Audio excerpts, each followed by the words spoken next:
निगडी येथील अप्पूघर मनोरंजन केंद्रात प्रजासत्ताक दिनाच्या औचित्याने नागरिकांसाठी एक विशेष उपक्रम राबवण्यात येत आहे।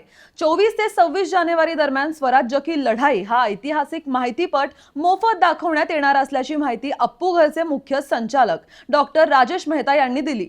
सुमारे 30 मिनिटांच्या या माहितीपटामध्ये छत्रपती शिवाजी महाराजांचे जीवन कार्य, स्वराज्याची स्थापना तसेच प्रमुख किल्ल्यांचा इतिहास प्रभावीपणे मांडण्यात आला आहे। हा माहितीपट अप्पूघर येथील मिनी थिएटरमध्ये दाखवण्यात येणार असून प्रजासत्ताक दिनाच्या निमित्ताने कोणत्याही वयोगटातील नागरिकांसाठी तो पूर्णतः मोफत असणार आहे। मात्र अप्पूघरमध्ये प्रवेशासाठी नियमित प्रवेश शुल्क लागू राहील। यावेळी बोलताना डॉक्टर राजेश मेहता म्हणाले की प्रजासत्ताक दिन हा केवळ उत्सव नसून संविधान, इतिहास आणि स्वराज्याच्या मूल्यांची आठवण करून देणारा दिवस आहे। मनोरंजनासोबत शिक्षण देणे हा या उपक्रमाचा मुख्य उद्देश आहे।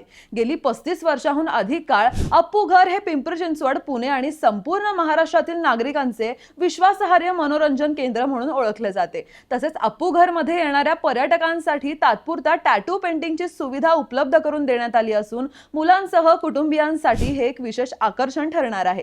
प्रजासत्ताक दिनाच्या निमित्ताने इतिहासाची ओळख, स्वराज्याचा अभिमान आणि मनोरंजनाचा आनंद एकाच ठिकाणी अनुभवायचा असेल तर अप्पूघरचा हा उपक्रम नागरिकांनी नक्की पाहावा असे आवाहन आयोजकांकडून करण्यात आले आहे। दरम्यान तुम्ही हा ऐतिहासिक माहितीपट पाहायला जाणार का ते आम्हाला कमेंटमध्ये नक्की सांगा आणि पाहत रहा PCMC न्यूज चॅनल पिंपरी चिंचवडकरांचं।